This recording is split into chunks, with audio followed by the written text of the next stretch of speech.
17 days in, and neither side is budging yet in the showdown over the government shutdown. But the president is making new moves to make his case. Congressional correspondent Lisa Desjardins begins our coverage.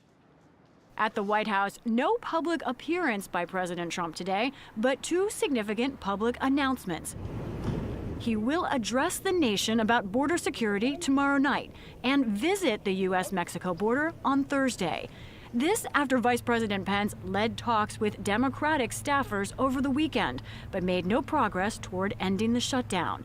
White House Communications Director Mercedes Schlapp today blamed Democrats. The Democrats themselves have said the importance of securing the border. I heard Nancy Pelosi, I heard Chuck Schumer. They said it. They said, yes, we agree we need to secure the border. They have yet to provide the definition of border security.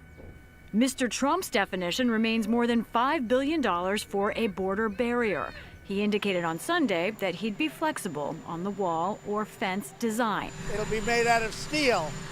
It'll be less obtrusive and it'll be stronger. The president says he could still declare a national emergency to build his wall.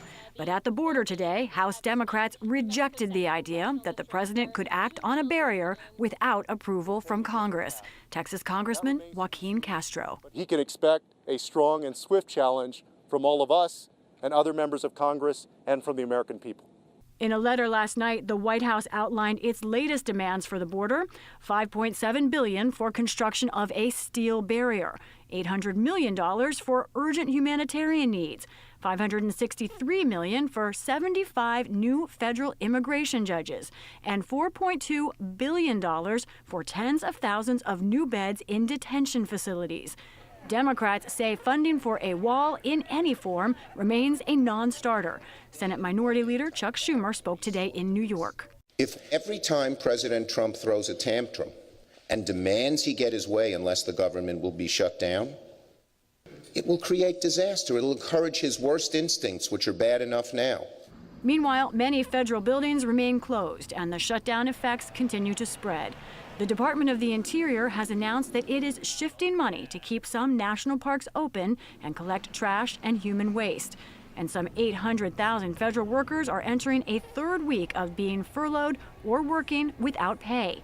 This has led to longer security lines at airports as some employees with the Transportation Safety Administration call out sick rather than work without pay.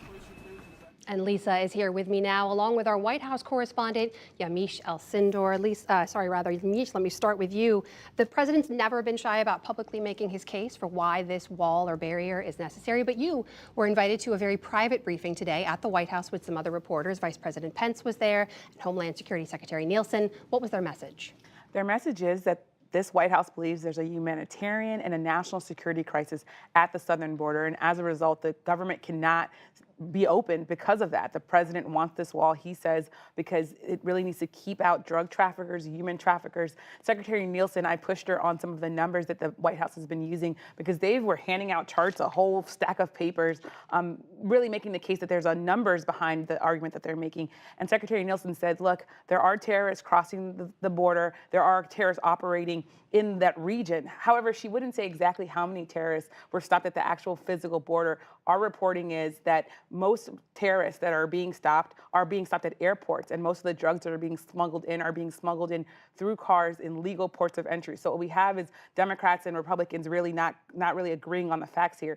Add to that Vice President Pence over and over again said that Democrats are not willing to negotiate with the White House. They're saying that senior staff is negotiating with them, but lawmakers were not in the room over the weekend. So Lisa, over to you. Congress isn't in session until tomorrow, but what did congressional Democrats say to that?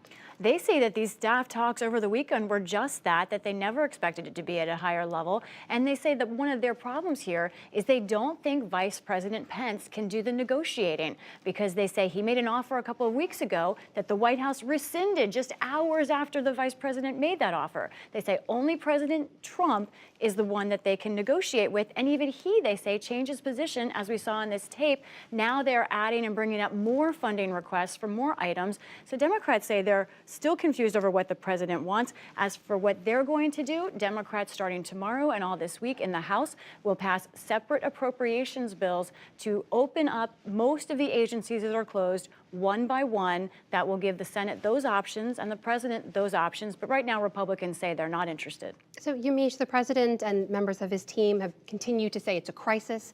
There's a national security interest here, despite the fact that neither of those claims are supported by actual evidence yet that we've seen.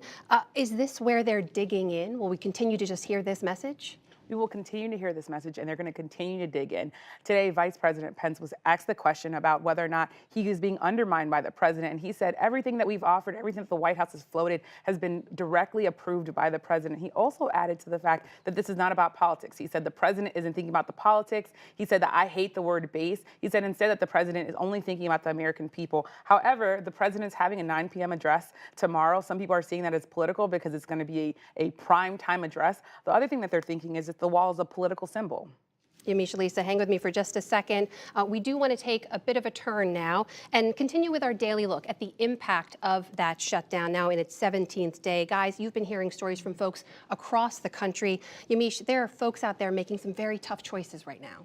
There are folks making tough choices out there, and one of the people that's making tough choices is Lisa Jackson. She is someone who's living in Louisiana. I want to hear what she has to say. She's a federal worker. I'm a single parent, so I have one income and I have to pay all the bills. I've had to postpone a surgery that was scheduled for next week. I was holding off till after the holidays to do it, but now being furloughed, I'm worried that my $300+ cost for the surgery will be money that I would need later this month. I also am taking graduate classes. I'm trying to wait another week or so before making a decision on my spring classes. If we don't go back to work soon, I'm gonna have to drop out of those classes because I won't be able to afford the tuition and fees. I pay those out of pocket. And again, that was Sarah Jackson in Louisiana. And the president is saying that the people that are impacted, including federal workers, are behind him. He said that he's trying to have the Office of Budget and Management mitigate these impacts on real people. But he also says at the end of the day, his primary concern is what he sees as a crisis on the southern border. But Lisa, so far we're seeing it's not just the impact on individual federal workers like Sarah Jackson there, right? It goes to their families too. Right. This is a widespread impact. And, you know, our team put out a big call out, anyone affected. And so we heard not just from workers directly, but from family members.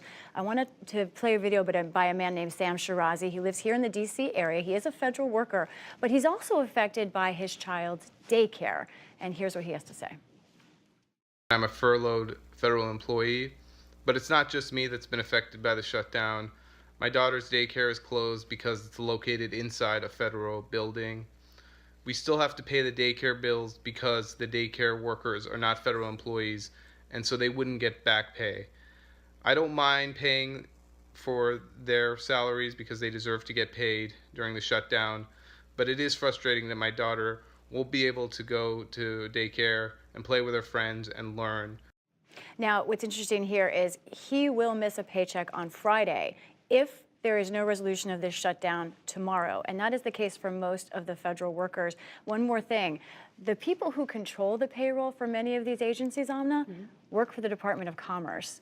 And they themselves are not getting paid, but they will be putting out the payroll for anyone who does get paid. So we're seeing individuals impacted, families impacted. Is there a wider ripple effect of any kind? There is. There are many economic effects, and we're going to focus on just one here. There is a small business owned by a woman named Chelsea Bunch, and she says she is trying to get her business to be an LLC. To do that, you need the IRS to give you an identification number. She sent us a video about the problem she's having because the IRS is in a shutdown. Can't get a bank account, we can't get deposits into a bank account. We're operating entirely in cash. So we had to do payroll on Friday in cash. We're probably going to end up doing it again this Friday in cash if the government doesn't open up again. It's just incredibly inconvenient to run a construction company in cash. So she's doing home remodeling in Tampa. She can't get what's called an EIN, an employer identification number, from the IRS because it's shut down. Now, late today, the White House announced that the president is ordering the IRS to put out refunds. We've asked if that will also include things like this employer identification number. It's really not clear how this is going to work or if it will. Not clear at all how it's going to play out. Impact already being seen across the country. Lisa Desjardins, Yamiche Alcindor, good to talk to you both.